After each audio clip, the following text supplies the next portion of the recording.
കൊച്ചി നഗരത്തിലെ ഹോട്ടൽ മുറിയിൽ പോലീസ് നടത്തിയ പരിശോധനയ്ക്കിടെ നടൻ ഷൈൻ ടോം ചാക്കോയും ഒപ്പമുണ്ടായിരുന്നവരും ഓടി രക്ഷപ്പെട്ടു.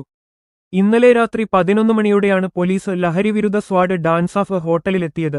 പരിശോധനയ്ക്കിടെ 3-ാം നിലയിലെ മുറിയിൽ നിന്നാണ് ഷൈനും ഒപ്പമുണ്ടായിരുന്ന മറ്റു രണ്ടുപേരും കടന്നുകളഞ്ഞത്.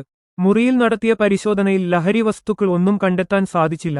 റെയ്ഡിനെക്കുറിച്ച് ഷൈന് മുൻകൂട്ടി വിവരം ലഭിച്ചിരുന്നെന്നാണ് വിവരം. സിനിമ സെറ്റിൽ വച്ച് ലഹരി ഉപയോഗിച്ച് തന്നോട് മോശമായി പെരുമാറിയത് നടൻ ഷൈൻ ടോം ചാക്കോ ആണെന്ന് നടി വിൻസി അലോഷ്യസ് വെളിപ്പെടുത്തിയിരുന്നു. നടി ഫിലിം ചേംബറിനും സിനിമയിലെ ആഭ്യന്തര പരാതി പരിഹാര സമിതിക്കും ICC പരാതി നൽകിയതോടെയാണ് ഷൈനിന്റെ പേര് പുറത്തുവന്നത്.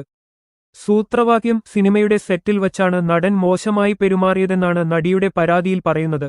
പരാതിയിൽ ശക്തമായ നടപടിയെടുക്കുമെന്ന് film chamber general secretary Saji Nandyar പറഞ്ഞു. നടിക്കു പിന്തുണയുമായി അമ്മ സംഘടന രംഗത്തെത്തിയിരുന്നു. നടനെതിരെ ശക്തമായ നടപടി സ്വീകരിക്കുമെന്ന് അമ്മ ഭാരവാഹി ജയൻ ചേർത്തല പറഞ്ഞു.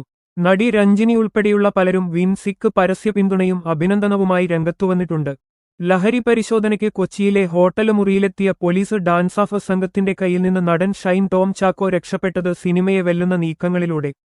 ഹോട്ടലിന്റെ റിസപ്ഷനിലെത്തിയ പോലീസ് സംഘം ഷൈൻ ടോം ചാക്കോ താമസിക്കുന്ന മുറി ഏതാണെന്ന് അന്വേഷിച്ചു. തുടർന്ന് 314-ാം നമ്പർ മുറി ലക്ഷ്യമാക്കി പോലീസ് എത്തുമ്പോഴേക്കും ഷൈൻ മുറിയുടെ ജനാല വഴി 2-ാം നിലയിലെ ഷീറ്റിന് മുകളിലേക്ക് ചാടി രക്ഷപ്പെടാൻ നീക്കം നടത്തിയിരുന്നു. ചാട്ടത്തിന്റെ ആഘാതത്തിൽ ഷീറ്റ് പൊട്ടി. പിന്നാലെ അവിടെ നിന്നു നീന്തൽ കുളത്തിലേക്ക് എത്തിയ ഷൈൻ പടിക്കെട്ടുകളിലൂടെ ഓടിയാണ് റിസപ്ഷന്റെ ഭാഗത്തേക്ക് എത്തിയത്. അവിടെ നിന്ന് ഹോട്ടലിന് പുറത്തുകടന്ന ഷൈൻ അതുവഴി വന്ന ഇരുചക്ര വാഹനത്തിന് കൈകാണിച്ച് അതിൽ കയറി രക്ഷപ്പെടുകയായിരുന്നു. ഇത്രയും സാഹസപ്പെട്ട് ഷൈൻ രക്ഷപ്പെടണമെങ്കിൽ അദ്ദേഹത്തിന്റെ കൈവശം കാര്യമായി എന്തോ ഉണ്ടായിരുന്നിരിക്കാമെന്നാണ് പോലീസിന്റെ അനുമാനം. ഷൈനിനൊപ്പം മുറിയിലുണ്ടായ ആളെ പരിശോധിച്ചെങ്കിലും ഒന്നും കണ്ടെത്താൻ സാധിച്ചില്ല. പോലീസെത്തിയ വിവരം ഷൈനിന് ചോർന്നു കിട്ടിയോ എന്ന് പോലീസിനു സംശയമുണ്ട്. ഷൈനിനെ ഇതുവരെ കണ്ടെത്താൻ കഴിഞ്ഞിട്ടില്ല.